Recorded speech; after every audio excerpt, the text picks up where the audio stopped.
রহমতুল্লাহ। প্রিয় শিক্ষার্থীরা, আশা করি তোমরা সকলে ভালো আছো।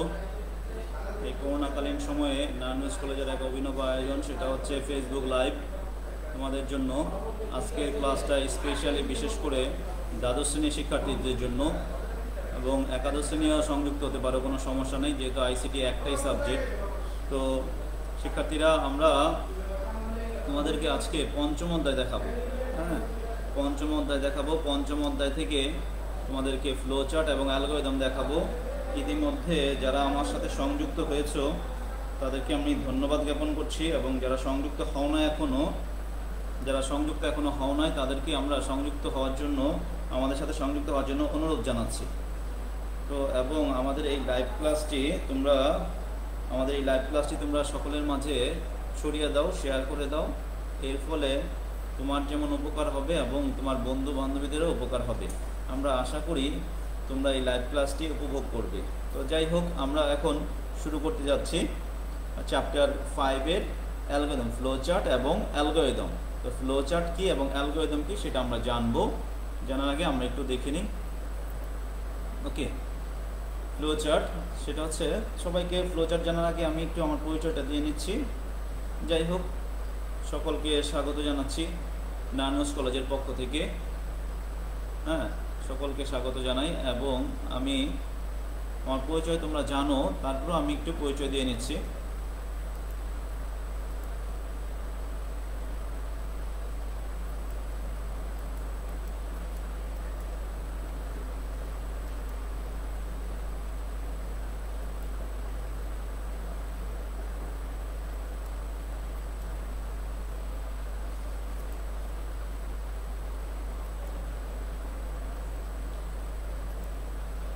দেখো, একটা ছবি দেখাচ্ছি তোমাদেরকে। এই ছবিতে কি দেখা যাচ্ছে? হ্যাঁ, ছবিতে কি দেখা যায়? ছবিতে এরকমভাবে দেখা যাচ্ছে যে একটা দল, এরকমভাবে দুমুখী রাস্তা আছে। প্রথমে স্টার্ট করেছে বিগিনিং, তারপরে স্টেপ 1, স্টেপ 1 এবং স্টেপ 2। তার বিগিনিং যখন শুরু করছে, তারপরে স্টেপ 1, স্টেপ 2, এরপরে এন্ড। এটা হচ্ছে সহজ এবং সরল একটি ফ্লো চার্ট। হ্যাঁ, আর যেটা দলটা কি করতেছে, দুমুখী রাস্তা, ইয়েস নো, যেটা দুমুখী রাস্তা আছে, দুমুখী রাস্তার মধ্যে সে কোন দিকে রাস্তায় যাবে সেই রাস্তাটা তাকে নির্দেশ করতে হবে। যদি ইয়েস হয় তাহলে ইয়েসের দিকে যাবে, নো হলে নো এর দিকে যাবে। যাই হোক, তো আমরা দেখছি যে আজকে আমাদের পড়া কি সেটা আমরা একটু জানি। দেখো, এরপর আমরা দেখাচ্ছি যে একমুখী একটা রাস্তা। আজকে আমাদের পড়া হচ্ছে এই রাস্তাগুলো দেখে আজকে আমরা পড়বো। আজকে আমাদের পার্ট হচ্ছে অ্যালগরিদম এবং ফ্লো চার্ট। আজকে আমাদের পড়া কি স্যার? ফ্লো চার্ট এবং অ্যালগরিদম। তাহলে আমরা ফ্লো চার্ট এবং অ্যালগরিদমটা দেখতেছি। ফ্লো চার্ট কি, অ্যালগরিদম কি? আমাকে অনেকে সালাম জানাইছো। হ্যাঁ, সারা মনি, আসসালামু আলাইকুম। ওয়ালাইকুম সালাম। সারা, কেমন আছো? সারা, ভালো আছো? মাহিউল ইসলাম, ইশিকা রহমান, অনেকেই রোল নাম্বার লিখেছো, গুড, ভালো। হ্যাঁ, অনেকে সালাম জানিয়েছো, আলহামদুলিল্লাহ। ওয়ালাইকুম সালাম। যারা যুক্ত হয়েছো আলহামদুলিল্লাহ, ভালো। যারা যুক্ত হওনি এখনও, তারা যুক্ত হয়ে নাও, অতি শীঘ্রই যুক্ত হয়ে নাও। এটা হচ্ছে প্রথম বর্ষ এবং দ্বিতীয় বর্ষ, 2 বর্ষের জন্য এটা লাগবে। আমাদের পড়াটা হচ্ছে ফ্লো চার্ট এবং অ্যালগরিদম। ফ্লো চার্ট কি, অ্যালগরিদম কি, সেটা আমরা ডিটেলস আজকে জানবো। ফ্লো চার্ট দিয়ে কী করা হয়, অ্যালগরিদম দিয়ে কী কাজ করা হয়, সবগুলো আজকে আমরা জানবো। ওকে, তাহলে আমাদের পড়া হচ্ছে ফ্লো চার্ট এবং অ্যালগরিদম। তাহলে আমরা এই অধ্যায়ে কী কী শিখবো সেটা তোমাদেরকে আমরা জানায় রাখছি। আজকের পড়ার পরে তোমরা যেই জিনিসটা বলতে পারবে সেটা হচ্ছে যে অ্যালগরিদম কি তা বলতে পারবে। হ্যাঁ, অ্যালগরিদম জিনিসটা কি, কোথা থেকে আসছে, অ্যালগরিদমটা কি বুঝি আমরা, অ্যালগরিদম মানে কি, এগুলো আমরা আজকে জানবো। হ্যাঁ, তার সাথে কি জানবো, ফ্লো চার্ট কি সেটাও বলতে পারবে। হ্যাঁ, ফ্লো চার্ট কি, ফ্লো মানে কি, চার্ট মানে কি, হ্যাঁ, ফ্লো চার্টের পূর্ণাঙ্গ অর্থ কি, এগুলো সব তোমরা বলতে পারবে। ওকে, তারপর হচ্ছে ফ্লো চার্টের প্রতীকগুলো তোমরা চিনতে পারবে, কোনগুলো দিয়ে ফ্লো চার্ট তৈরি করা হয়, ফ্লো চার্টের প্রতীকগুলো তোমরা জানতে পারবে। এরপর সে ফ্লো চার্ট ও অ্যালগরিদমের মধ্যে পার্থক্য নির্ণয় করতে পারবে। মানে একটা ফ্লো চার্ট এবং অ্যালগরিদম দুই জিনিস। হ্যাঁ, ফ্লো চার্ট এক জিনিস আর অ্যালগরিদম আরেক জিনিস, দুই জিনিস। ফ্লো চার্ট এক জিনিস, অ্যালগরিদম আরেক জিনিস। তাহলে ফ্লো চার্ট এবং অ্যালগরিদমটা মধ্যে তুমি ধারণা করতে পারবে যে ফ্লো চার্ট কোনটা দিয়ে ফ্লো চার্ট বোঝাচ্ছে আর কোনটা দিয়ে অ্যালগরিদম বোঝাচ্ছে। ওকে, তাহলে আজকে আমরা এই পার্টগুলো শিখবো। আমি আরেকবার বলছি কি কি শিখবো, এটার মধ্যে থেকে তুমি জানতে পারবে অ্যালগরিদম কি তা বলতে পারবে, অ্যালগরিদম কোথা থেকে আসছে, অ্যালগরিদম জিনিসটা কি সেটা আমরা জানবো। এরপর হচ্ছে ফ্লো চার্ট কি, ফ্লো চার্ট কোত্থেকে আসছে বা ফ্লো চার্ট জিনিসটা কি সেটাও আমরা জানবো। ফ্লো চার্টের কী দিয়ে ফ্লো চার্টগুলো অঙ্কন করতে হয় সেগুলো আমরা চিনতে পারবো। এছাড়া ফ্লো চার্ট ও অ্যালগরিদমের মধ্যে পার্থক্য আমরা নির্ণয় করতে পারবো যে হ্যাঁ কোনটা ফ্লো চার্ট কোনটা অ্যালগরিদম, ফ্লো চার্ট দিয়ে কী বোঝায় অ্যালগরিদম দিয়ে কী বোঝায় এগুলো আমরা জানতে পারবো। ওকে, তাহলে আমরা একটু আগাই সামনে। এবার আসলে অ্যালগরিদম কি? হ্যাঁ, অ্যালগরিদম হচ্ছে কোনো একটি নির্দিষ্ট সমস্যা সমাধানের জন্য যুক্তিসম্মত ও ধাপে ধাপে সমাধান করার যে পদ্ধতি তাকে অ্যালগরিদম বলে। দেখো এখানে একটা লাইন বলা আছে, কোনো একটি নির্দিষ্ট সমস্যা, যেমন ধরো আমি একটা প্রোগ্রাম তৈরি করব, প্রোগ্রামটা যদি দেখা যায় যে দুইটি সংখ্যার যোগ হতে পারে, হতে পারে দুইটি সংখ্যার গুণ, হতে পারে দুইটি সংখ্যার ভাগ, হতে পারে এরকমভাবে দুইটি সংখ্যার মধ্যে বড় সংখ্যা ছোট সংখ্যা, দুটি সংখ্যার মধ্যে কোনটি পজিটিভ কোনটি নেগেটিভ, আমি একটা নির্ণয় করব। একটা সমস্যা আছে আমার কাছে, দুটি সংখ্যার যোগ যদি ধরি আমি, তাহলে এটাকে আমি ধাপে ধাপে যে সমাধান করব সেই সমাধান করার নাম হচ্ছে অ্যালগরিদম। তাহলে আমরা কি পেলাম? অ্যালগরিদম মানে হচ্ছে কোনো একটা সমস্যাকে ধাপে ধাপে সমাধান করার নাম হচ্ছে অ্যালগরিদম। আমি অ্যালগরিদমের খুব সুন্দর একটা উদাহরণ দিব তোমাদেরকে, আর এই উদাহরণটা আছে অনার্সের সেকেন্ড ইয়ারে আছে, সিআইটিতে উদাহরণটা আছে। আমরা তোমাদেরকে এই উদাহরণটা দিব, খুব সুন্দর, খুব ভালো লাগবে উদাহরণটা। হ্যাঁ, তা কি বলছে, কোনো সমস্যাকে কম্পিউটার প্রোগ্রামিং দ্বারা সমাধান করার পূর্বে কাগজে কলমে সমাধান করার জন্য অ্যালগরিদম ব্যবহার করা। তার মানে আমি কম্পিউটার দিয়ে প্রোগ্রামিং করছি না, জিনিসটা প্রোগ্রামিং করছি না, কিন্তু কাগজে কলমে ব্যবহার করে দেখলাম যে হ্যাঁ এটা এইভাবে হতে পারে, এটার নাম হচ্ছে অ্যালগরিদম। তাহলে কি বলছে, আরব দেশে এক গণিতবিদ ছিল, তার নাম ছিল আল খারিজমি। তার নাম কি ছিল? আল খারিজমি। হ্যাঁ, আল খারিজমি, তার নাম অনুসারে অ্যালগরিদম নামকরণ করা হয়েছে। তাহলে আমরা দেখলাম কার নাম অনুসারে অ্যালগরিদম নাম করা হয়েছে? আল খারিজমি। আল খারিজমির নাম অনুসারে অ্যালগরিদম নাম করা হয়েছে। এবার আসো স্যার, আমরা তো একটু দেখলাম যে কোনো একটি সমস্যার যুক্তিসম্মতভাবে ধাপে ধাপে সমাধান, একটা সমস্যা দিয়ে আপনি বুঝান তাহলে ক্লিয়ার হবে। হ্যাঁ, একটা সমস্যা দিয়ে তোমাদেরকে আমি সলভ করছি। আমাদের সাথে আরও অনেকেই যুক্ত হয়েছে। হ্যাঁ, লামহা মালিক, তারপরে স্মরণিকা নওশিন, মুন, সুভা রহমান, আরও অনেকেই আছে আমাদের সাথে। তোমাদেরকে যারা আমাদের সাথে যুক্ত হয়েছে তাদেরকে আমরা ধন্যবাদ জ্ঞাপন করছি, এবং তোমরা বন্ধুদেরকে শেয়ার করে দাও আজকের পড়াটা, এর ফলে বন্ধুরাও উপকৃত হবে। ওকে, যারা এখনো জয়েন হও নাই তারা জয়েন হয়ে নাও। হ্যাঁ, তো অ্যালগরিদম কি আমি তোমাকে খুব সহজ করে সুন্দর করে একটা উদাহরণ দিচ্ছি। হ্যাঁ, উদাহরণটা তোমার কাছে খুব ভালো লাগবে। যেমন ধরো তুমি এক কাপ চা বানাবো। হ্যাঁ, চা কিন্তু একটা প্রোগ্রাম হতে পারে না। আমি উদাহরণ দিচ্ছি, অনার্সের বই ঠিক এভাবে উদাহরণটা দেওয়া আছে। তুমি একটা চা বানাবো। হ্যাঁ, চা বানাতে গেলে চায়ের জন্য কিছু উপকরণ লাগবে, যেমন চায়ের জন্য একটা হাঁড়ি লাগবে, হাঁড়ির সাথে লাগবে এরকমভাবে চা পাতা লাগবে, মিল্ক লাগবে, ওয়াটার লাগবে, সুগার লাগবে, তাহলে এবং তার সাথে এরকমভাবে আগুনও লাগবে। তাহলে চা বানানোর জন্য প্রথম কাজটা হচ্ছে আমি প্রোগ্রামটা শুরু করার জন্য আমি চিন্তা করলাম যে হ্যাঁ আমি এক কাপ চা বানাবো। চা কিন্তু একটা প্রোগ্রাম না, আমি একটা উদাহরণ দিচ্ছি। হ্যাঁ, আমি এক কাপ চা বানাবো। তাহলে প্রথম কাজটা হচ্ছে যে আমার চিন্তা করা যে হ্যাঁ আমি এক কাপ চা বানাবো। এরপরে কি করব? এরপরে উদাহরণটা হচ্ছে যে এরকম যে চায়ের জন্য প্রথম কাজটা হচ্ছে আগুন লাগবে। আগুনের মধ্যে একটা হাঁড়ি নিব, হাঁড়ির মধ্যে পানি, সুগার, মিল্ক, সুগার, ওয়াটার দিয়ে আমি বসিয়ে দিব।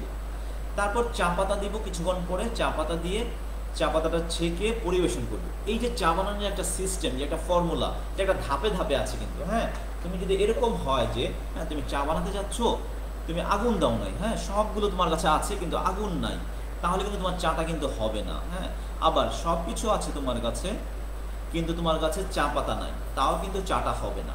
সব কিছুই আছে তোমার কাছে, হাঁড়ি নাই, তাও কিন্তু চাটা হবে না। তাহলে চা যদি তৈরি করতে হয় ধাপে ধাপে আগাতে হবে। প্রথমে আগুন জ্বালাতে হবে, ধাপ 1, ধাপ 2তে একটা হাঁড়ি নিতে হবে, হাঁড়ির মধ্যে মিল্ক, সুগার, ওয়াটার নিতে হবে, এরপর চা পাতা দিতে হবে, এরপরে কাপের মধ্যে ছেঁকে পরিবেশন করতে হবে। এই যে ধাপে ধাপে ধাপে যে আমি চাটা বানালাম, এই চা বানানোটা হচ্ছে চায়ের রেসিপি, আর এই চায়ের রেসিপিটা হচ্ছে অ্যালগরিদম।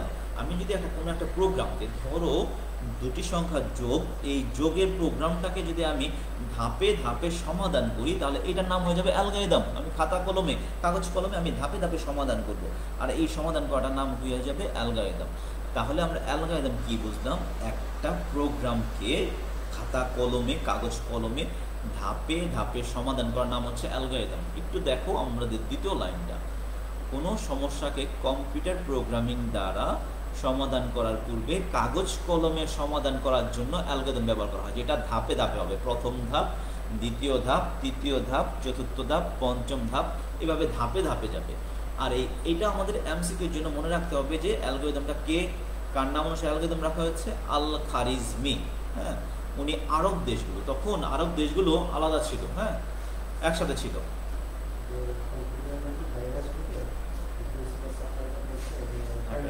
হ্যাঁ, ইমেল থেকে নামাবো। হ্যাঁ,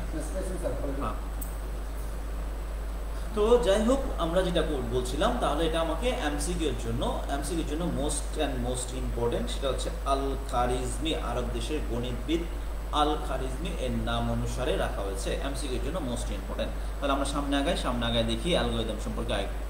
অ্যালগরিদম তৈরির কিছু শর্ত বা নিয়ম। হ্যাঁ, একটা অ্যালগরিদম যে আমি তৈরি করব, ধাপে ধাপে যে বানাবো, সেটার কিছু নিয়ম আছে। সেই নিয়মগুলো আমরা একটু দেখি। প্রথম নিয়মটা হচ্ছে অ্যালগরিদমটি সহজবুদ্ধ হতে হবে, মানে সহজই তৈরি। হ্যাঁ, আমি একটা অ্যালগরিদম তৈরি করব, সেই অ্যালগরিদমটা যদি সহজ না হয়, যদি অ্যালগরিদমটা যদি কঠিন হয়ে যায়, তাহলে কিন্তু সেটা অ্যালগরিদম হবে না।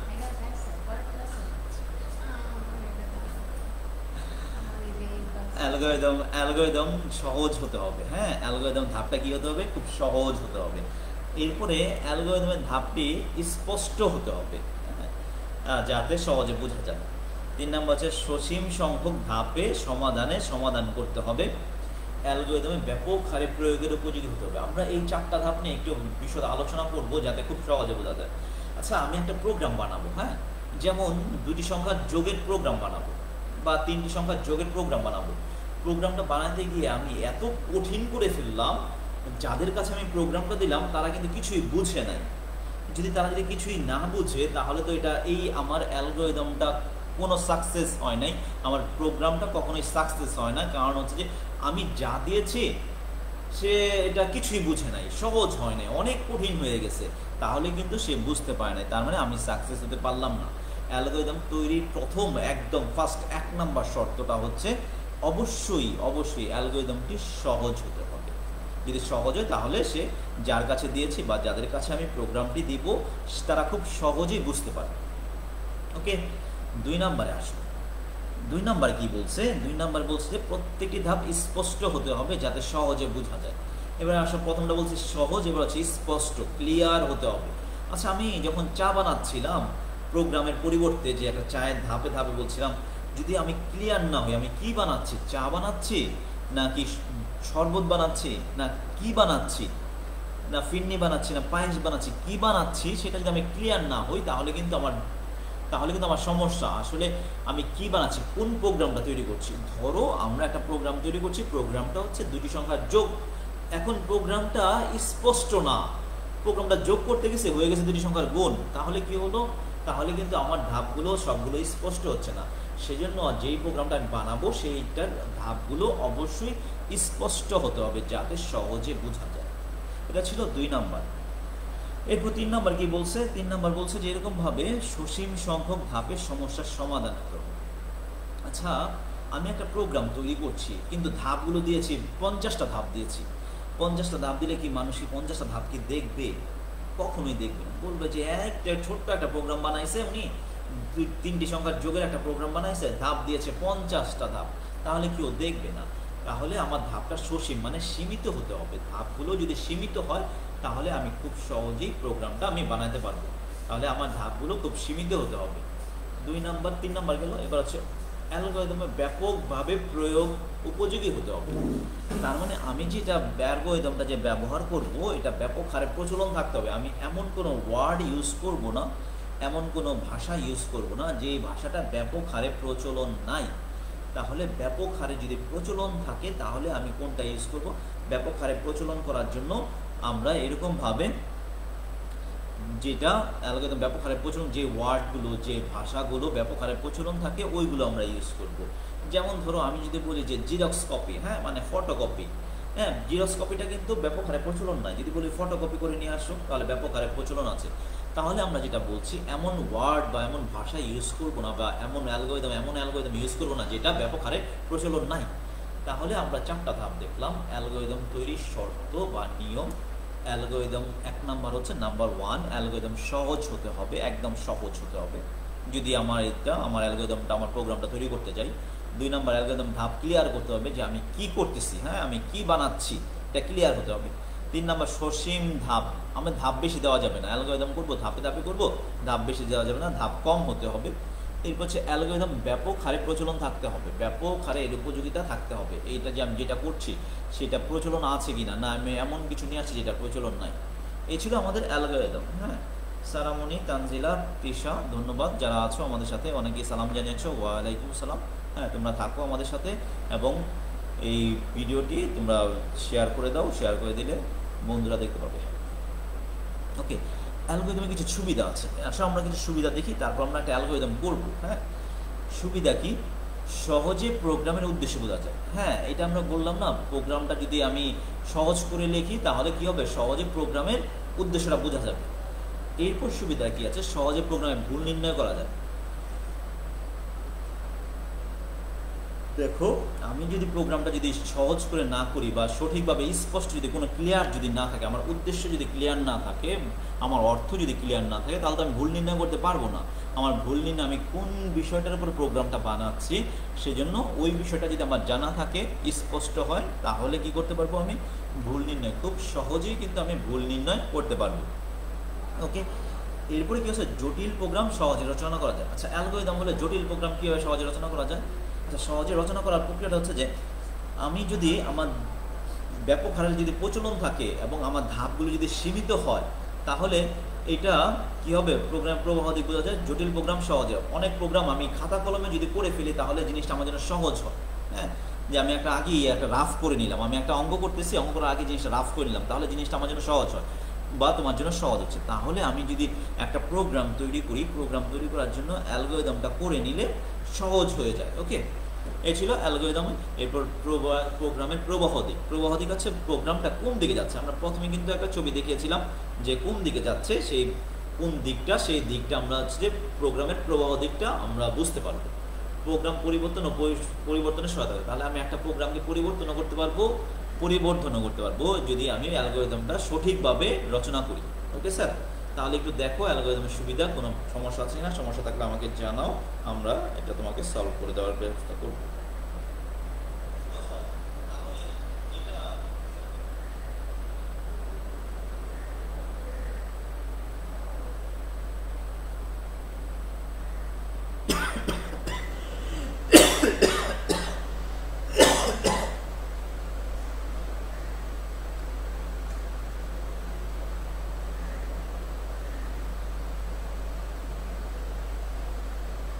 ওকে,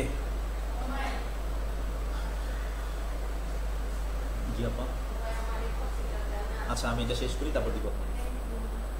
তো এরপর আমরা যেটা বলছিলাম, তো আমরা প্রোগ্রামে অ্যালগোরিদমের সুবিধা দেখলাম। হ্যাঁ, অ্যালগোরিদমের সুবিধা দেখার পরে এখন আমরা চলে যাব অ্যালগোরিদম কীভাবে করতে হয় সেটা একটু দেখবো। অ্যালগোরিদম করার অ্যালগোরিদমের পাশাপাশি যখন আমি ফ্লোচার্টটা দেখতে পাবো, ফ্লোচার্টটা এবং অ্যালগোরিদম দুটো যদি আমি পাশাপাশি রাখি, তখন আমার জন্য বা তোমার জন্য খুব সহজে বুঝতে পারবে তুমি। ওকে, তাহলে আমরা দেখছি ফ্লোচার্ট বা প্রবাহ চিত্র। ফ্লোচার্ট কি? আসলে ফ্লোচার্ট কি সেটা একটু আমরা জানি। ফ্লো মানে হচ্ছে প্রবাহ, চার্ট মানে হচ্ছে চিত্র, তার মানে ফ্লোচার্ট মানে হচ্ছে প্রবাহ চিত্র। হ্যাঁ, আমরা ফ্লোচার্টের অথবা লিখে রাখছি প্রবাহ চিত্র। ওকে, যে চিত্র ভিত্তিক পদ্ধতিতে বিশেষ কতগুলো চিহ্নের সাহায্যে কোনো একটি নির্দিষ্ট সমস্যা সমাধান করা হয় তাকে ফ্লোচার্ট বলা হয়। আসলে কি বলছি, অ্যালগোরিদমটা ছিল কি লিখিত আকারে ছিল, আর ফ্লোচার্টটা হচ্ছে চিত্রের মাধ্যমে আমি কি করব, চিত্রের মাধ্যমে কতগুলো চিহ্নের সাহায্যে আমি কি করব, এটা সমাধান করতে যাব, সেটাকে বলা হচ্ছে ফ্লোচার্ট। তাহলে ফ্লোচার্ট মানে হচ্ছে প্রবাহ চিত্র। হ্যাঁ, শেষে কিন্তু চিত্র আছে, তার মানে আমি এই জিনিসটা একটা প্রোগ্রাম তৈরি করার জন্য চিত্র ব্যবহার করব, আমি চিত্র ব্যবহার করে আমি প্রোগ্রামটা তৈরি করব, তাহলে আমার জন্য বা তোমার জন্য প্রোগ্রামটা একদম সহজ হয়ে যাবে। হ্যাঁ, ফ্লোচার্টের সাহায্যে প্রোগ্রাম বোঝা সহজ হয় বলে এটি প্রোগ্রাম ও ব্যবহারকারীর মাঝে সংযোগ রক্ষার জন্য ব্যবহৃত হয়। আচ্ছা, ফ্লোচার্ট ব্যবহার করলে কি হয়, একটা প্রোগ্রাম আমি কোন দিকে যাচ্ছে, হ্যাঁ আমার প্রোগ্রামটা কোন দিকে যাচ্ছে সেই দিকটা আমি জানতে পারবো যে হ্যাঁ এই দিকে এইভাবে যাচ্ছে। তাহলে ফ্লোচার্ট ব্যবহার করলে আমার জন্য বা তোমার জন্য যারা প্রোগ্রাম তৈরি করবে তাদের জন্য খুব সহজে বোঝা যাবে যে হ্যাঁ ফ্লোচার্ট ব্যবহার করেছে, চিত্র ব্যবহার করেছে। আমরা কিন্তু ভিজুয়ালে অনেক কিছু বুঝে ফেলি, অডিওতে কিন্তু অনেক কিছু বুঝি না। যেমন ভিডিওতে ভিজুয়ালে দেখতে গেলে দেখা যায় যে হ্যাঁ দেখছি, দেখে আমার মাথার মধ্যে থাকে। হ্যাঁ, আবার অডিও যেটা সেটা অনেক সময় মাথার মধ্যে থাকতে চায় না। সেই জন্য ফ্লোচার্ট হচ্ছে ভিজুয়াল, মানে হচ্ছে তোমাকে দেখা যাচ্ছে চিত্রটা। হ্যাঁ, এই চিত্রের মধ্যে প্রথম শুরু করতেছি, শুরু করার পরে আমি ইনপুট দিচ্ছি, ইনপুটের পরে কি হচ্ছে প্রসেস করছি, প্রসেসের পরে এরকমভাবে আউটপুট প্রদান করছি, এরপর আমি এন্ড করে দিচ্ছি। হ্যাঁ, তো এরকমভাবে যখন আমার থাকবে তখন আমরা কি করতে পারবো, আমরা বুঝতে পারবো যে হ্যাঁ এই চিত্রটার মধ্যে প্রোগ্রামটা এভাবে তৈরি করা হয়েছে। তাহলে আমরা ফ্লোচার্ট নিয়ে আরেকটু সামনে আগাই। ফ্লোচার্টের কিছু সুবিধা আছে। হ্যাঁ, আচ্ছা, সহজে প্রোগ্রামের উদ্দেশ্য বোঝা যায়। আচ্ছা, ফ্লোচার্ট তৈরি করলে আমার লাভ কি? সহজে প্রোগ্রামের উদ্দেশ্য বুঝতে পারবো, প্রোগ্রামের ভুল নির্ণয় সহায়তা করবে, প্রোগ্রাম রচনার সহায়তা করে, প্রোগ্রাম পরিবর্তনের সহায়তা করে, সহজ ও সংক্ষেপে জটিল প্রোগ্রাম লেখা যায়। হ্যাঁ, আমি চিত্রের মাধ্যমে, যেমন তুমি ফ্লোচার্ট করছো না, flowchart, bar chart, pie chart, bar chart, ইংলিশে কিন্তু এগুলো ছিল। হ্যাঁ, তো এই ফ্লোচার্ট করলে খুব সহজে বোঝা যায় যে হ্যাঁ আসলে কিভাবে হচ্ছে, কোন দিকে যাচ্ছে। আমার এত কিছু কিন্তু ডিটেলস কিন্তু বর্ণনা করা লাগে না। ফ্লোচার্ট যদি আমি দেখাই, একটা ফ্লোচার্ট দেখাই, তাহলে কি হয়, খুব সহজে কিন্তু আমরা এটা বুঝতে পারি যে হ্যাঁ এই কাজটা হচ্ছে। তার মানে ফ্লোচার্ট চিত্র দিয়ে যদি আমি কোনো কিছু দেখাই বা চিত্র দিয়ে যদি আমি কোনো কিছু করি, তাহলে এটা খুব সহজে বোঝা যায়। হ্যাঁ, সেটা আমরা দেখলাম ফ্লোচার্ট। ফ্লোচার্ট তৈরি করার কিছু নিয়মাবলী। হ্যাঁ, ফ্লোচার্ট যে আমি তৈরি করব, এতক্ষণে আমরা আসলাম ফ্লোচার্ট যে আমি তৈরি করব, ফ্লোচার্ট তৈরি করার কিছু নিয়মাবলী আছে, সেই নিয়মাবলীগুলো আমরা একটু দেখবো। হ্যাঁ, দেখি আসুন। ফ্লোচার্ট তৈরি করার জন্য প্রচলিত প্রতীক ব্যবহার করা উচিত। হ্যাঁ, আমাদের অনেকগুলো প্রতীক আছে, হ্যাঁ চিহ্ন আছে, সেই প্রতীকগুলো যদি আমি, যেগুলো প্রচলিত আছে সেগুলো আমি ব্যবহার করব, তাহলে সবাই বুঝতে পারবে হ্যাঁ এই চিহ্নটা দ্বারা শুরু বোঝায়, এই চিহ্নটা দ্বারা শেষ বোঝায়, এই চিহ্ন দিয়ে ইনপুট বোঝায়, এই চিহ্ন দিয়ে আউটপুট বোঝায়। এগুলো আমরা কিছুক্ষণ পরেই দেখবো যে হ্যাঁ চিহ্নগুলো দিয়ে কিভাবে বোঝানো হয়। ওকে, এরপর হচ্ছে তীর চিহ্ন দিয়ে উপর থেকে নিচে বা বাম থেকে ডান দিকে প্রবাহ দেখানো উচিত। হ্যাঁ, ফ্লোচার্ট তৈরি করার সময় সংযোগ চিহ্ন যত কম হয় ততই ভালো হয়। মানে সংযোগ চিহ্ন মানে হচ্ছে যে আমি একটা সংযোগ দিব, কোনো একটা কিছু কোন দিকে যাব, আমি সংযোগ দিয়ে আমি এটাকে ব্যবহার করব। ফ্লোচার্ট সহজে বোধগম্য হওয়া উচিত। ফ্লোচার্টটা যদি সহজে না বোঝা যায়, তাহলে ফ্লোচার্টের উদ্দেশ্য বোঝা যাবে না। এরপর আছে ফ্লোচার্ট নির্দিষ্ট কোনো প্রোগ্রামের ভাষায় লেখা উচিত নয়। হ্যাঁ, ফ্লোচার্ট যেই ভাষাটা সবাই বুঝে সেই ভাষাটা লেখা উচিত। চিত্রগুলো ছোট বড় হলে ক্ষতি নাই, তবে আকৃতি ঠিক থাকলে সুন্দর হয়। হ্যাঁ, আকৃতি ঠিক থাকলে কি হয়, এটা অনেক সুন্দর দেখা যায়। ওকে, আসো আমরা দেখি। দেখো এদিকে প্রোগ্রাম ফ্লোচার্টে ব্যবহৃত কিছু প্রতীক। আমরা পাশে ডিম রেখে দিয়েছি। হ্যাঁ, ডিমের ছবি দিয়েছি, 3টা ডিমের ছবি দিয়েছি। বলবা যে স্যার আপনি ডিম পড়াচ্ছেন? না স্যার, ডিম পড়াচ্ছি না। দেখো এদিকে ডিমের ছবিটা কেন দিয়েছি, তোমাকে বোঝানোর জন্য ছবি দিয়েছি। দেখো এদিকে এই যে ডিম্বাকৃতি, হ্যাঁ যে ডিম্বাকৃতি যে চিহ্নটা আছে, এই চিহ্নটা দিয়ে 2টা কাজ বোঝায়। কয়টা কাজ বোঝায় স্যার? 2টা কাজ বোঝায়। একটা হচ্ছে শুরু আর একটা হচ্ছে শেষ। 2টা কাজ বোঝায়, একটা শুরু আর একটা কি স্যার? শেষ বোঝায়। তাহলে ডিম্বাকৃতি চিহ্নটা দিয়ে শুরু এবং শেষ বোঝায়। আমরা দেখি। হ্যাঁ, উপবৃত্ত যেটি, এটি একটি ডিম্বক আকৃতির প্রতীক। এটি প্রোগ্রামের আরম্ভ এবং শেষ, মানে শুরু এবং শেষ নির্দেশ করে। তাহলে আমি যখন এই চিত্রটা পাবো, ডিম্বাকৃতির চিত্রটা পাবো, তখন এই চিত্রটা দিয়ে আমি 2টা কাজ বুঝবো। একটা হচ্ছে শুরুর কাজও বুঝবো এবং শেষের কাজও বুঝবো। এটি প্রোগ্রামের একাধিকবার ব্যবহৃত হয়। এটা শুরুর ক্ষেত্রেও ব্যবহৃত হয় এবং যখন আমার এটা শেষ হয়ে যাবে তখন শেষের ক্ষেত্রেও এই চিহ্নটা ব্যবহৃত হবে। তাহলে শিক্ষার্থীরা তোমরা মাথায় রাখো কিভাবে এটা শুরু এবং শেষের জন্য আমরা ব্যবহৃত করব, সেটা আমরা কিছুক্ষণ পরেই দেখব। তাহলে এই চিহ্নটা, আমি যেই চিহ্নটা আমি একটু মার্কিং করছি, এরকমভাবে মার্কিও হচ্ছে, বারবার ঝিলিক দিচ্ছে, এই চিহ্নটা হচ্ছে উপবৃত্ত চিহ্ন। এইটা দিয়ে 2টা কাজ বোঝায়। হ্যাঁ, এটা আমার মাথায় রাখতে হবে। 2টা কাজ। কয়টা কাজ? 2টা কাজ। একটা হচ্ছে শুরু, কোনো প্রোগ্রাম শুরু করতে আমি এই চিহ্নটা ব্যবহার করব এবং কোনো প্রোগ্রাম শেষের ক্ষেত্রেও আমি এই চিহ্নটা ব্যবহার করব। ওকে, এরপরে আসো, আমরা একটা রেল লাইন দেখাইছি। আসো সামুদ্রিক। হ্যাঁ, এই সামুদ্রিক আকারে যে চিহ্নটা আছে, এই চিহ্নটা দিয়ে 2টা কাজ বোঝায়। একটা হচ্ছে ইনপুট আর একটা হচ্ছে আউটপুট। তাহলে উপবৃত্ত দিয়ে আমরা কি বুঝলাম? শুরু এবং শেষ। আর সামুদ্রিকের মধ্যে যেই কাজটা, যেই চিহ্নটা আছে, এই চিহ্নটা দিয়ে 2টা কাজ বোঝায়। একটা হচ্ছে ইনপুট এবং আউটপুট। আমি কোনো তথ্য যদি আমি ইনপুট দেই বা আউটপুট করি, তাহলে আমি এই চিহ্নটা ব্যবহার করব। কোন চিহ্নটা? সামুদ্রিকের মধ্যে যে চিহ্নটা আছে, এই চিহ্নটা আমরা ব্যবহার করব কিসের ক্ষেত্রে? ইনপুটের ক্ষেত্রেও ব্যবহার করব এবং আউটপুটের ক্ষেত্রেও ব্যবহার করব। 2 ক্ষেত্রে আমরা এই চিহ্নটা ব্যবহার করব। কারণ হচ্ছে সামুদ্রিকের চিহ্নটা হচ্ছে ইনপুট এবং আউটপুট প্রদান করে। দেখো আমরা লিখে রেখেছি তোমাদের জন্য, সামুদ্রিক আকৃতির প্রতীকটিকে ইনপুট এবং আউটপুট প্রতীক বলে। তার মানে আমরা প্রথমে দেখলাম ডিম্বাকৃতি যে আকৃতিটা আছে, উপবৃত্ত যে আকৃতিটা আছে, এই আকৃতিটিতে বোঝায়, উপবৃত্ত আকৃতিতে বোঝায় শুরু এবং শেষ। আর সামুদ্রিকের মধ্যে যে আকৃতিটি আছে সেই আকৃতিটিতে বোঝায় ইনপুট এবং আউটপুট। তার মানে ইনপুটের ক্ষেত্রে এই সাইনটা ইউজ করব, যখন আমরা ফ্লোচার্ট তৈরি করব তখন তুমি দেখবা ইনপুটের ক্ষেত্রে আমরা এটা ব্যবহার করছি এবং আউটপুটের ক্ষেত্রে এটা আমরা ব্যবহার করছি। ওকে, আমরা সামনের দিকে আগাই। দেখো যেটা আয়তক্ষেত্র, এই বক্স, আমরা সামনে একটা বক্স রেখে দিয়েছি। এই বক্সের যেটা আছে সেটাকে বলা হচ্ছে যে আয়তক্ষেত্র। ডান দিকে আমি লাল করে লিখেছি আয়তক্ষেত্রের মতো। এটা দিয়ে বোঝায় প্রসেসিং বা প্রক্রিয়াকরণ। আমি কোনো তথ্য প্রক্রিয়াকরণ করব, তাহলে আমি প্রথম ধরো দুইটি সংখ্যা যোগ যদি আমি করতে যাই, তাহলে প্রথম কাজ হচ্ছে আমাকে শুরু করা, চিত্র হচ্ছে শুরু করা। এরপর আমি কোনো সংখ্যা ইনপুট না দিয়ে কি আমি যোগ করতে পারবো? যেমন ধরো তুমি কম্পিউটারের মধ্যে কোনো কিছু ইনপুট দিলা না, মানে কোনো কিছু প্রবেশ করাইলা না। যেমন আমার নাম হচ্ছে নাজির, আমি নাজির লিখলাম না, না লিখে গিয়ে আমি বলতে পারি যে হ্যাঁ কম্পিউটার তুমি আমাকে নাজির দেখাও, এটা কিন্তু আমি কখনো বলতে পারি না। তাহলে আমি যদি দুটি সংখ্যা দিই, যেমন 10 আর এটা দিলাম 5, দুটি সংখ্যা ইনপুট করলাম, কম্পিউটারের ভিতরে ইনপুট করলাম। এবার আমি আয়তক্ষেত্রে যেটা আছে সেটার মধ্যে আমি প্রসেস করব। প্রসেসে আমি লিখে দিলাম যে সাম, যোগ করো, কোনটা কোনটা, 5 এবং 10 যোগ করো। 5 এবং 10 যোগ করে সে আমাকে রেজাল্ট দেবে কি? রেজাল্ট দিয়ে দিবে 15। তার মানে আয়তক্ষেত্রের কাজটা কি? তাহলে আয়তক্ষেত্রের কাজটা হচ্ছে প্রক্রিয়াকরণ করা। সে কি করে এই কাজটা প্রক্রিয়াকরণ করে? আয়তক্ষেত্র কি করে প্রক্রিয়াকরণ করে? তাহলে আমরা তিনটা সাইন দেখলাম, একটা হচ্ছে ডিম্বাকৃতি সাইন, শুরু এবং শেষ। এরপরে যে সাইনটা দেখলাম সেটা হচ্ছে সামুদ্রিক আকৃতি, সেটা হচ্ছে ইনপুট এবং আউটপুট। এখন যে সাইনটা দেখতেছি সেটা হচ্ছে আয়তক্ষেত্রের সাইন, এটা হচ্ছে এরকম ভাবে প্রসেসিং এর কাজ করে। হ্যাঁ, প্রসেসিং এর কাজ করে। সামনে আগে আমরা আয়তক্ষেত্রে আয়তকার আকৃতির এই প্রতীকটিকে প্রক্রিয়াকরণ বা প্রক্রিয়াকরণ প্রতীক বলে। হ্যাঁ, প্রক্রিয়াকরণ ইংলিশ হচ্ছে প্রসেসিং বলে। হ্যাঁ, আমরা দেখলাম। এরপর আমরা একটা ডায়মন্ড দেখতেছি। হ্যাঁ, ডায়মন্ড দেখতেছো?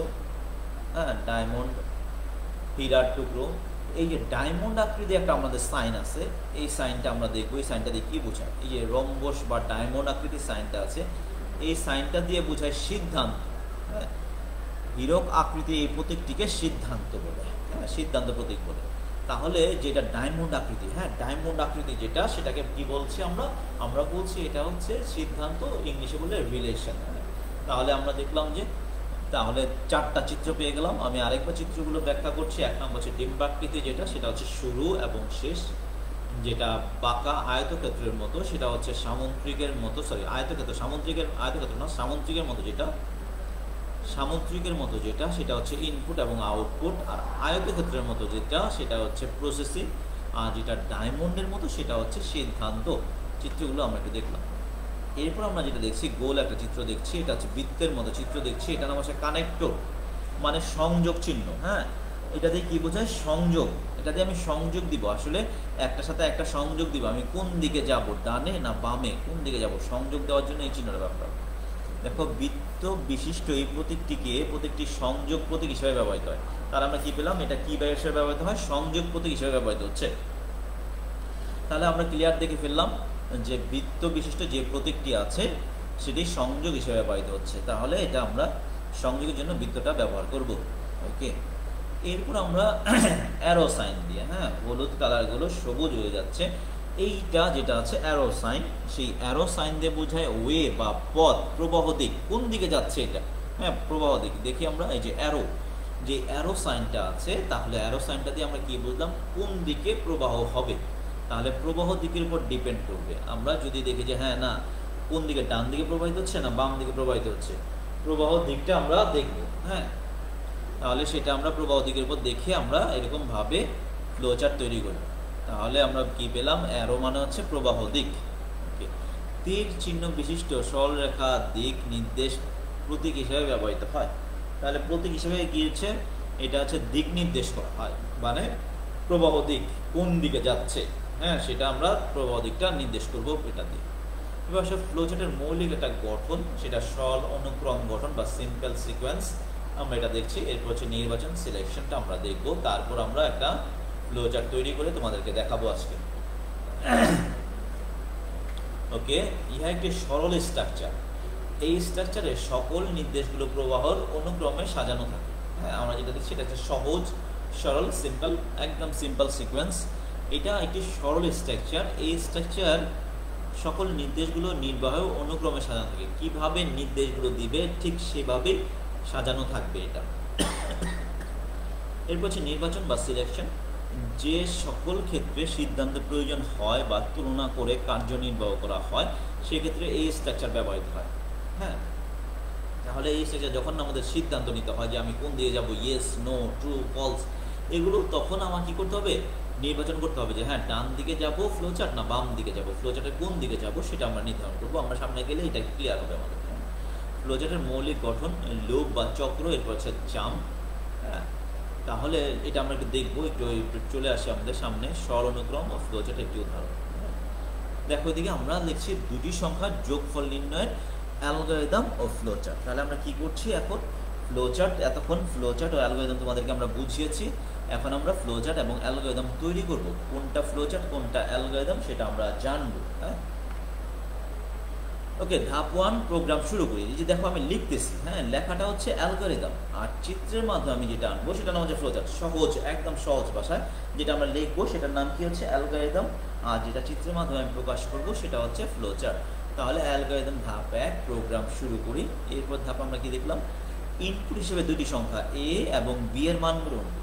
তাহলে ইনপুট হিসেবে কয়টি সংখ্যা, দুইটি সংখ্যা এ এবং বি এর মান, যেহেতু দুইটি সংখ্যার উপরে আমরা কোশ্চেনটা কি লিখছি, দুইটি সংখ্যার যোগফল নির্ণয়ের অ্যালগরিদম ও ফ্লোচার্ট। হ্যাঁ, যেহেতু দুইটি সংখ্যার যোগফল নির্ণয়ের অ্যালগরিদম ও ফ্লোচার্ট, সেহেতু আমরা প্রোগ্রাম প্রথমে শুরু করব। প্রথম ধাপ 1-এ আমি কি করলাম, প্রোগ্রাম শুরু করলাম। ধাপ 2, ইনপুট হিসেবে দুটি সংখ্যা এ এবং বি এর মান গ্রহণ করি। এরপরে দেখি কি আসছে, দুটি সংখ্যা এ এবং বি যোগ করে যোগফল সি এর মধ্যে রাখি। তাহলে দুটি সংখ্যা এ এবং বি সামেশন, সাম যোগ করি, সাম করে এটা সি এর মধ্যে রাখি, বা সি দুটি সংখ্যা যোগ করে ফেলি, আর এরপর আমি যোগফল প্রকাশ করি বা সি কে আমি প্রকাশ করে দিই। হ্যাঁ, এরপর দেখলাম লাস্ট হচ্ছে ধাপ 4, সি এর মান প্রকাশ করি। এরপরে আমরা প্রোগ্রাম শেষ করি। তাহলে এই যে আমরা ফ্লোচার্ট অ্যালগরিদম দেখলাম, এই যে 5টা ধাপ, হ্যাঁ 6টা ধাপ হতে পারে, 5টা ধাপ হতে পারে, 4টা ধাপ হতে পারে। এই ধাপে ধাপে একটা রচনা করার নাম হচ্ছে অ্যালগরিদম। আসলে ফ্লোচার্টটা দেখলে তুমি আরো খুব সহজে বুঝতে পারবে। আসলে ফ্লোচার্টটা দেখি। হ্যাঁ, ফ্লোচার্ট। হ্যাঁ, প্রোগ্রাম শুরু করি। দেখো প্রোগ্রাম ডিম্বাকৃতি, কিছুক্ষণ আগে আমরা কিন্তু বলে আসছিলাম যে ডিম্বাকৃতি।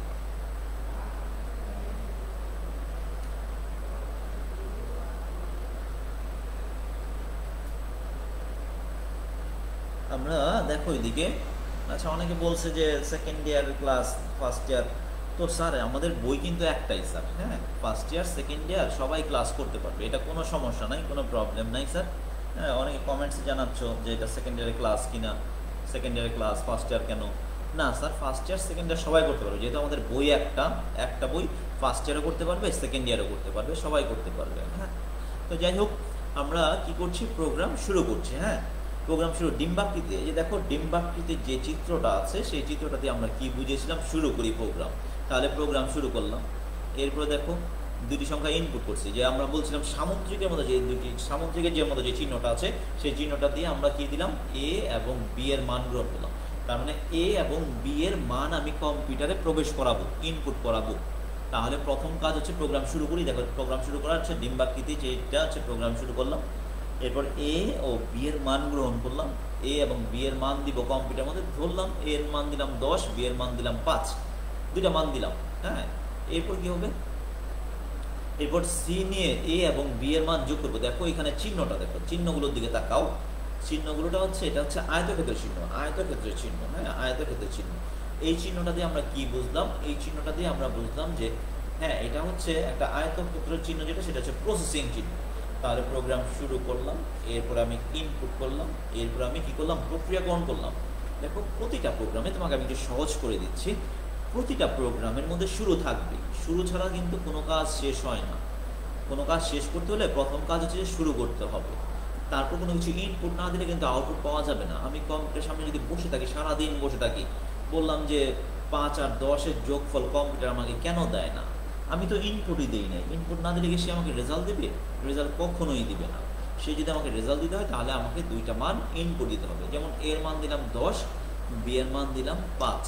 তাহলে এবার আমি এ এবং বি এর মান কি করছি দেখো, সি ইকুয়ালস টু দিয়ে আমি কি বলছি, এ এর মান এবং বি এর মান আমি যোগ করে দিচ্ছি।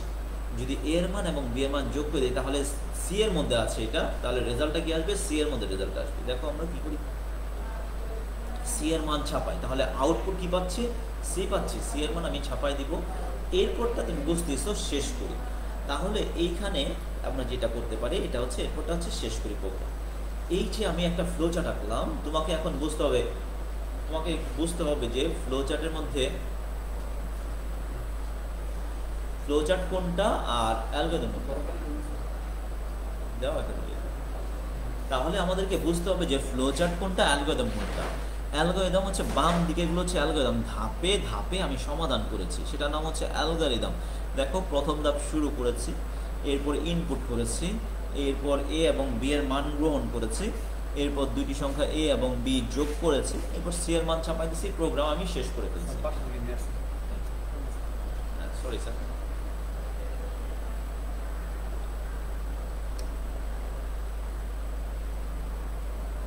তোমরা এই ফ্লোচার্টটা দেখো, শিক্ষার্থীরা ফ্লোচার্টটা একটু দেখো। হ্যাঁ,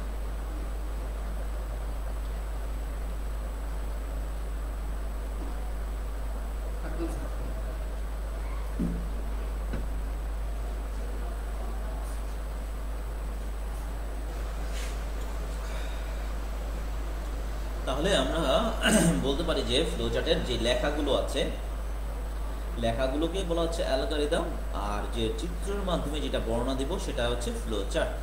আমি তোমাকে আরেকবার একটু বলছি, যেটা যারা এখনো বুঝো নাই তাদের জন্য আমি বলছি। হ্যাঁ, ফ্লোচার্ট কোনটা এবং অ্যালগরিদম কোনটা। তাহলে আমরা 19 এরকম জ্যামিতি করেছিলাম, মনে আছে কি তোমাদের? ওই জ্যামিতির মধ্যে চিত্রটা দেখে দেখে আমি কিন্তু লেখাগুলো লিখতে পারতাম, অথবা লেখাগুলো দেখে দেখে কিন্তু চিত্রটা আঁকতে পারতাম। তার মানে ওই যে 19 যে জ্যামিতিটা করেছিলাম, ওই চিত্রটার যে লেখাগুলো হচ্ছে অ্যালগরিদম, এবং অ্যালগরিদমটা হচ্ছে ফ্লোচার্টের যে লেখাগুলো, ফ্লোচার্টটা যে আমি তৈরি করেছি, যে ধাপে ধাপে ফ্লোচার্টটা তৈরি করেছি, ওই ধাপগুলো আমি অ্যালগরিদম লিখে দিব। আমি আবার উল্টাভাবে ধরি যে হ্যাঁ, অ্যালগরিদম আমি ধাপগুলো তৈরি করেছি, ধাপগুলো দিয়ে আমি চিত্রটা তৈরি করে ফেলবো।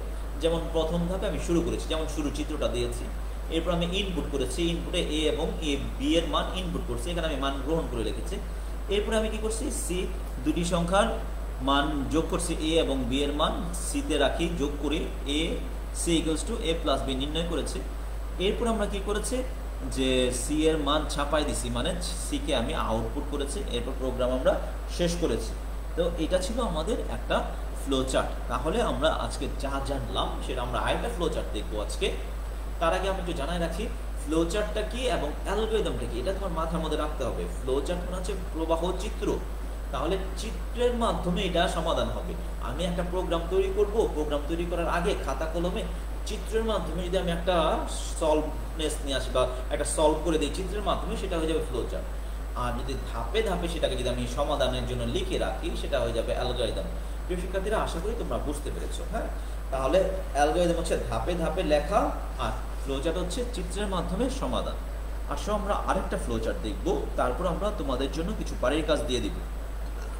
আর এটা ফ্লো চার্ট দেখি, এটা হচ্ছে দ্বিতীয় ফ্লো চার্টটা হচ্ছে দুটি সংখ্যার মধ্যে বড় সংখ্যা নির্ণয়ের জন্য অ্যালগরিদম ও ফ্লো চার্ট। আসলে দুটি সংখ্যার মধ্যে বড় সংখ্যা সেটা আমরা দেখবো। হ্যাঁ, অ্যালগরিদম প্রথম ধাপ হচ্ছে শুরু করি, একদম প্রতিটা তোমাকে আমি সহজ একটা টিপস দিয়ে রাখছি, যে প্রতিটা যতগুলো তোমার হবে ফ্লো চার্ট এবং অ্যালগরিদম হবে, সবগুলোর মধ্যে কি থাকবে, শুরু এবং শেষ থাকবে। তাহলে প্রথম ধাপটা কি পেলাম আমরা, শুরু করি। হ্যাঁ, শুরু করলাম, তাহলে প্রোগ্রাম শুরু করি। দ্বিতীয় ধাপে কি থাকবে, ইনপুট থাকবে। শুরু করার পরে কোনো কিছু ইনপুট না দিয়ে আমরা আউটপুটে যেতে পারি না, তাহলে শুরু করলাম। শুরু করার পর দেখো ইনপুট হিসেবে দুটি সংখ্যা নিলাম, এ এবং বি এর মান গ্রহণ করি। তাহলে ইনপুট হিসেবে আমরা দুইটা সংখ্যা নিলাম, কি কি, এ এবং বি, দুইটার মান আমরা গ্রহণ করবো বা দুইটার মান আমি ইনপুট দিব। তারপরে আমি ইনপুটের পর প্রসেস করবো বা প্রক্রিয়াকরণে যাব। তাহলে আমার প্রথম কাজটা হচ্ছে, আমাদের প্রথম কাননাপা আছে আমাদের সাথে, দেখতেছে, ধন্যবাদ কাননাপা। তো যাই হোক, তো প্রোগ্রাম শুরু করলাম, এরপর ইনপুট দিলাম, ইনপুট দুটি সংখ্যা ইনপুট দিলাম, সেটা হচ্ছে এ এবং বি এর মান গ্রহণ করলাম। এরপরে ইনপুটের পরে আমি প্রক্রিয়াকরণ যাব। যে কোনো জিনিস তুমি চিন্তা করে দেখো, আমি যদি কম্পিউটার সামনে বসি, বসার পরে প্রথম কাজ হচ্ছে আমি শুরু করব, একটা কাজ শুরু করব। শুরু করার পরে আমি কোনো কিছু ইনপুট দিব, কম্পিউটারের মধ্যে লিখবো বা কোনো তথ্য আমি দিব বা কোনো সংখ্যা আমি দিব। সংখ্যা না দিয়ে কিন্তু আমি রেজাল্ট পেতে পারি না। হ্যাঁ, তাহলে প্রথম কাজ হচ্ছে একটা প্রোগ্রাম তৈরি করার জন্য শুরু করব। এরপর হচ্ছে ইনপুট দিব। হ্যাঁ, ইনপুট দিলাম। এরপর ধাপ 3-এ যদি বলতেছে এখানে a গ্রেটার দেন b হয়, এখানে কিন্তু দুটি সংখ্যার মধ্যে বড় সংখ্যা নির্ণয় বলছে। আচ্ছা, দুটি সংখ্যার মধ্যে বড় সংখ্যা কোনটা আমি কিন্তু জানি না। হ্যাঁ, এ বড় না বি বড় এটা কিন্তু আমরা জানি না। জানানোর জন্য আমাকে কি করতে হবে, এ গ্রেটার দেন বি। আমি বলছি যদি হ্যাঁ এ বি থেকে বড় হয় তাহলে দেখো হ্যাঁ হলে এ বড় হবে। আমরা কি বলছি, এ যদি বি থেকে বড় হয় তাহলে বড়টা কে, অবশ্যই এ বড়। আবার বলছি না হলে বি বড়। এ যদি বি থেকে বড় হয়, গ্রেটার দেন সাইন দিলাম, হ্যাঁ তাহলে তো আমরা কি বলবো যে হ্যাঁ এই সংখ্যাটি বড়। যদি বড় যদি না হইতো তাহলে আমি বলতাম বি এর মধ্যে যে মানটা দিয়েছি সেই মানটাই বড় হবে। ওকে, ধাপে প্রোগ্রাম শেষ করি। এই যে অ্যালগরিদমটা আমরা দেখলাম, এটাকে যদি আমি চিত্রের মাধ্যমে নিয়ে আসতে চাই, ফ্লো চার্টের মাধ্যমে নিয়ে আসতে চাই, তাহলে কি হবে সেটা আমরা দেখি। ফ্লো চার্টের মাধ্যমে নিয়ে আসলে প্রথমে শুরু করবো, আমরা বলেছিলাম শুরুর সাইন। হ্যাঁ, শুরুর চিহ্নটা হচ্ছে এরকম ডিম্বাকৃতি। হ্যাঁ, এই ডিম্বাকৃতিটা হচ্ছে শুরুর সাইন। তাহলে আমি প্রোগ্রাম শুরু করলাম। হ্যাঁ, এরপর দুইটি সংখ্যা দিলাম। দুইটি সংখ্যা হচ্ছে একটি হচ্ছে এ এবং আরেকটি হচ্ছে বি এর মান দিলাম। হ্যাঁ, এ এর মান এবং বি এর মান। এখানে আমরা এ এর মান এবং বি এর মান দেওয়ার পর আমরা বলতেছি যে যদি এ গ্রেটার দেন বি না হয় তাহলে বি বড়। দেখো আমরা কি বলতেছি, এ গ্রেটার দেন বি। এখানে আমরা জানি যে গ্রেটার দেন যেটা, সেটা হচ্ছে গ্রেটার দেন সাইনটা এরকম, যার দিকে দুই পা থাকে সে হচ্ছে বড় থাকে, এটা আমরা জানি। তারপর আমি তোমাদেরকে সহজ করার জন্য বললাম, সেটা হচ্ছে যে এ বি থেকে বড়। হ্যাঁ, আমরা রাইট সাইডে গেলাম, রাইট সাইডে যদি যাই তাহলে বলবো যে এ বড়। আর যদি লেফট সাইডে যদি আসি তাহলে আমি বলবো যে না, এ বড় না, এ বি থেকে বড় না। কি কথাটা বলছি, এ গ্রেটার দেন বি, মানে এ বি থেকে বড়। যদি বলি যে হ্যাঁ এ বি থেকে বড় না, তাহলে কে বড়, বি বড়। তুমি আমার থেকে বড় না, আমি বড়। আবার যদি বলি যে তুমি আমার থেকে বড় না, তাহলে তুমি বড়। আর যদি বলি যে আমি তোমার থেকে বড়, তাহলে আমি বড়। হ্যাঁ, এই জিনিসটা কি, এ বি থেকে বড় হ্যাঁ বললে এ বড়, এ বি থেকে বড় না তার মানে বি বড়।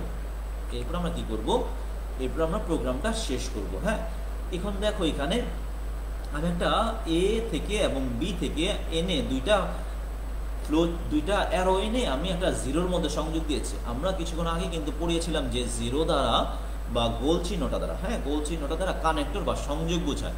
আচ্ছা, আমি শেষ করব কোনটা দিয়ে, এ দিয়ে শেষ করব না বি দিয়ে শেষ করব, কোনটা দিয়ে আমি শেষ করব? সেজন্য আমরা যেই কাজটা করেছি, দুইটাকে আমরা সংযোগ করেছি, এ এবং বি, এই দুইটা আমি সংযোগ করেছি। সংযোগ করে আমি প্রোগ্রামটা শেষ করেছি। তাহলে তুমি আমাকে কোশ্চেন করতে পারো, স্যার তাহলে বড় কে হইল? হ্যাঁ, আচ্ছা বড় কে হইল এটা কিন্তু না, আমরা কিন্তু একটা প্রোগ্রাম বানাচ্ছি। হ্যাঁ, প্রোগ্রামের মধ্যে এ থাকবে, সাথে সাথে কি থাকবে, বি থাকবে। এর মধ্যে তোমাকে আমি বললাম যে হ্যাঁ এর মধ্যে তুমি একটা কিছু মান লেখো এবং বি এর মধ্যে তুমি একটা মান লেখো। কম্পিউটার এবার তোমাকে নির্দেশ করে দেবে যে হ্যাঁ কোনটা বড়। তুমি এর মধ্যে লিখলা 20, বি এর মধ্যে লিখছো 30। কম্পিউটারকে এবার এন্টার দিবা, এন্টার দেওয়ার সাথে সাথে কম্পিউটার বলে দিবে যে হ্যাঁ বি এর মধ্যে 30 লিখছো, তার মানে বি বড়। কারণ আমি লজিকটা দিয়েছি যে হ্যাঁ বি বড়, সেই জন্য আমরা লজিকটা দিয়েছিলাম। বি এ যদি বড় হয় হ্যাঁ হয় তাহলে এ বড়, এ গ্রেটার দেন না হলে বি বড়। আবার তুমি আবার সংখ্যাটা এরকম যে এর মান এবং বি এর মান, হ্যাঁ দুইটা আছে, এ ইকুয়ালস এবং বি ইকুয়ালস। আমি বললাম যে এই প্রোগ্রামটা তোমাকে আমি করে দিলাম। হ্যাঁ, প্রোগ্রামে কোডিং করে তোমাকে আমি দিয়ে দিলাম। তখন এর মান তোমাকে বললাম বসাইতে, তুমি বসাইছো এর মান 50। বি এর মান বসাতে বললাম, বি এর মান বসাইছো 20। তাহলে কে বড় হচ্ছে, এ বড় হচ্ছে। তুমি কিন্তু এটা জানো, হ্যাঁ এ বড়। কিন্তু আমরা কম্পিউটার মাধ্যমে এটাকে সলভ করতে যাচ্ছি যে দুইটি সংখ্যার মধ্যে কে বড়, কম্পিউটার আমাকে জানাবে। এই যে লজিকটা দিচ্ছি, কম্পিউটার আসলে দেখি লজিক পারে কি না। হ্যাঁ, কম্পিউটার লজিক জানতেছে। এই যে প্রোগ্রামিংয়ের মাধ্যমে, এটা তো আমি ছোট ছোট প্রোগ্রাম করছি, আস্তে আস্তে আমরা বড় প্রোগ্রামিংয়ে যাব এবং বইয়ের মধ্যে যত বড় বড় প্রোগ্রাম আছে সবগুলো আমরা শেষ করবো ফ্লোচার্ট অ্যালগরিদম। তো যাই হোক, তাহলে এইটা হচ্ছে যে দুইটা অপশন থাকে, একটা হচ্ছে এ আর একটা হচ্ছে বি। কম্পিউটারকে তুমি যেটাই দিবা সে বলবে যে হ্যাঁ এইটা বড় না ওইটা বড়, কম্পিউটার তোমাকে বলে দিবে। কম্পিউটার বলে দিলেই তুমি বুঝতে পারবা যে হ্যাঁ এর মান বড় হয়েছে না বি এর মান বড় হয়েছে। তাহলে এইভাবে কিন্তু আমরা করতে পারি যে এর মান বড় না বি এর মান বড়। তাহলে এখানে কিন্তু বোঝা যাবে না যে এ বড় তাহলে কে বড় হয়েছে স্যার, না এটা এরকম না। এটার বিষয়টা হচ্ছে যে এরকম যে, এটার বিষয়টা হচ্ছে যে আমি দুইটার মধ্যে মান বসাবো। এর মধ্যে একটা মান বসাবো এবং বি এর মধ্যে মান বসাবো। মান বসানোর পরে আমাদের কি হবে, মান বসানোর মধ্যে যেটা বড় হবে কম্পিউটার আমাকে নির্দেশ করে দেবে যে হ্যাঁ, কম্পিউটার বলে দিল যে হ্যাঁ এইটা বড় এইটা ছোট। কম্পিউটার যখন বলে দিল তখন আমরা বুঝলাম যে হ্যাঁ প্রোগ্রামটা আমার হয়েছে। যেমন তুমি 50 লিখেছো, এ এর মধ্যে লিখছো 50, বি এর মধ্যে লিখছো 20। তো এটা লেখার পরে কম্পিউটার যদি এখন যদি বলে যে বি বড়, কম্পিউটার যদি বলে যে বি বড়, তাহলে কিন্তু কম্পিউটার লজিকটা ভুল হয়েছে। কম্পিউটার কিন্তু বলবে যে এ বড় হতে হবে, কম্পিউটার কিন্তু বলবে যে এ বড় হতে হবে। হ্যাঁ, তাহলে যখন এ বড় হবে তখন এরকম ভাবে কি হবে যে হ্যাঁ এর মানটা বড় হইলো, তখন বললাম যে হ্যাঁ কম্পিউটার লজিকটা ঠিক আছে। তাহলে আমরা দেখলাম এটা হচ্ছে যে প্রোগ্রাম তৈরি করার জন্য একটি ফ্লো চার্ট। তাহলে আমরা দুইটা ফ্লো চার্ট দেখলাম। আবার বলছি ফ্লো চার্ট কোনগুলো? ফ্লো চার্ট হচ্ছে যে চিত্র দিয়ে, দেখো আমি ডান দিকে যেগুলো চিত্রগুলো দিয়েছি সেই চিত্রগুলোর নাম হচ্ছে ফ্লো চার্ট। হ্যাঁ, এই পূর্ণাঙ্গ একটা ফ্লো চার্ট। আর এই ফ্লো চার্ট তুমি আঁকতে পারবা খুব সুন্দর করে স্কেল এবং পেন্সিল দিয়ে আঁকবা পরীক্ষায়। স্কেল পেন্সিল ব্যবহার করবা, তার সাথে অ্যালগরিদমগুলো কলম ব্যবহার করবা। হ্যাঁ, বুঝতে পারছো? তাহলে আমরা কিন্তু দুইটা ফ্লো চার্ট এবং দুইটা অ্যালগরিদম দেখলাম। তাহলে আমাদের মূল থিমটা কি পেলাম আমরা? ফ্লো চার্ট মানে হচ্ছে চিত্র, প্রবাহ চিত্র, আর অ্যালগরিদম মানে হচ্ছে ধাপে ধাপে সমাধান করা কিছু লিখিত, হ্যাঁ কিছু লিখিত অংশ যেখানে ধাপে ধাপে সমাধান করা হয়, সেটা হচ্ছে এরকমভাবে হচ্ছে অ্যালগরিদম। আর ফ্লো চার্টের ভিন্ন ভিন্ন চিত্রগুলোকে এক এক নাম আছে, সেই নামগুলো আমরা কিছুক্ষণ আগে দেখিয়েছি। এই নামগুলো তুমি মাথায় রাখবা। হ্যাঁ, যেমন প্রথমটা ছিল ডিম্বাকৃতি, সেটা ছিল শুরু। এরপরে যেটা সামুদ্রিক আকারে ছিল সেটা হচ্ছে ইনপুট এবং আউটপুটের ক্ষেত্রে ব্যবহৃত হচ্ছে। এরপর যেটা এরকম এরকম এরকম সিদ্ধান্ত, যেটা এরকমভাবে ডায়মন্ডের মধ্যে ব্যবহৃত হচ্ছে সেটা হচ্ছে সিদ্ধান্ত। আবার দেখো বি বড় এই বড়, এইটার মধ্যে কোন চিহ্নটা ব্যবহৃত হচ্ছে? এটার মধ্যে সামুদ্রিক আকার চিহ্নটা ব্যবহৃত হচ্ছে। তার মানে আমরা বলতে পারি এটা হচ্ছে ইনপুট এবং আউটপুট। এটা এ বড় বি বড়, এখানে আউটপুট সাইনটা ব্যবহার করেছে, আউটপুটের চিহ্নটা ব্যবহার করেছে। আর প্রোগ্রাম শেষ যেখানে লেখাটা আছে এখানে ব্যবহার করা হয়েছে এন্ড এবং স্টার্ট এবং এন্ডের চিত্র, যেটা হ্যাঁ প্রথম চিত্রটা, প্রোগ্রাম শুরু করি যে চিত্রটা, সেই চিত্রটাই এখানে ব্যবহার করেছে, প্রোগ্রাম শেষ করা চিত্রটাই এখানে ব্যবহার করা হয়েছে। তাহলে আমরা দেখলাম মোটামুটিভাবে একটি প্রোগ্রাম তৈরি করার জন্য ফ্লো চার্ট দরকার এবং তার সাথে সাথে অ্যালগরিদম দরকার। তাহলে আজকে মোটামুটিভাবে আমরা এটা দেখলাম। দেখি তোমাদের কিছু বাড়ির কাজ দেওয়া যায় কিনা, আমরা সেটা একটু দেখি। ওকে, একক কাজ। এই চিহ্নটা দিয়ে কি বোঝায়? আমি কিছু কোশ্চেন যদি রাখি তোমাকে, এই চিহ্নটা দিয়ে কি বোঝায় তুমি অবশ্যই বলবো যে এই চিহ্নটা দিয়ে অবশ্যই এটা সিদ্ধান্ত বোঝায়। হ্যাঁ, ডিসিশন, রিলেশন বা সিদ্ধান্ত বোঝায়। এরপর যদি বলো যে শুরু, ইনপুট, সিদ্ধান্ত, প্রসেস, একটা এমসিকিউ আমরা দিয়ে দিলাম। এই চিহ্নটা দিয়ে কি বোঝায়? সিদ্ধান্ত বোঝায়। ওকে, এরপরে দলীয় কাজ হতে পারে যে ফারেনহাইট তাপমাত্রাকে আমরা করেছি কি, আমরা করেছি দুটি সংখ্যার যোগফল। মাথায় একটু রাখো কি করেছি? দুটি সংখ্যার যোগফল। আর কি করেছি? দুটি সংখ্যার মধ্যে বড় সংখ্যা নির্ণয়। হ্যাঁ, একটু দেখো কদরের কাজটা এবং ফদরের কাজটা দেখো। আপা এটা ক্যামেরা কিন্তু একটু প্রবলেম আছে। হ্যাঁ, ক্যামেরাটা মনে হয় একটু প্রবলেম আছে। হ্যাঁ, প্রথম দিকে একটু সমস্যা হয়েছে ক্যামেরাটা। যাই হোক, আপনি এটা কমফর্ট ফিল করেন পরে, না যদি মনে করেন যেটা অন্যটা করবেন আমি এটা করে দিয়ে আসতে পারি। আপনার সব তো এক, সব এক, সব এক, সব এক না, সব এক। প্রিয় শিক্ষার্থীরা, তোমরা একটু দেখো তোমাদের দলীয় কাজটা, সব এক। যেমন আমি বলছিলাম কেন, আমি ইন্টারনেট থেকে নামায় রাখছিলাম, আর কি ডাউনলোড করে রাখছিলাম আমার ইয়েগুলো। আপনি ওইটা বসলে কিন্তু স্যার গেলে আমি আপনাকে চালু করে দিচ্ছি সব। তো দলীয় কাজটা তোমাদেরকে আমরা যেটা দিলাম সেটা হচ্ছে কদল, যেটা হচ্ছে ফারেনহাইট তাপমাত্রাকে সেন্টিগ্রেড তাপমাত্রায় রূপান্তরের জন্য অ্যালগরিদম ও ফ্লো চার্ট। হ্যাঁ, এটা তোমাদেরকে আমরা দিলাম, যদি পারো তো ওয়েল, আলহামদুলিল্লাহ। এরপরে দুটি সংখ্যার গসাগুটা তো আশা করি পারবা না, গসাগুটা পারবা না, গসাগুটা বেশ বড়। গসাগুটা আমরা করাই দিব। ফারেনহাইট তাপমাত্রায় কে সেন্টিগ্রেড তাপমাত্রা, এটা একটু বাসায় ট্রাই করবা, দেখবা বই একটু দেখবা। আমরা তো এগুলো করাই দিব। তারপর তোমাদের একটু বাড়ির কাজ দিয়ে রাখলাম এই জন্য যে যাতে তুমি একটু বইটার মধ্যে একটু টাচ করো। Okay sir? ওকে, এরপর হচ্ছে অ্যালগরিদম কি, আজকে আমরা মূল্যায়ন করতে পারি তোমাদেরকে যে অ্যালগরিদম কি, ফ্লো চার্ট কি। অ্যালগরিদম কি এটা আমরা পড়াইছি, ফ্লো চার্ট কি এটাও পড়াইছি। তার সাথে সাথে আমরা প্রোগ্রাম ডিজাইনে ফ্লো চার্টের ভূমিকা এটাও পড়াইছি।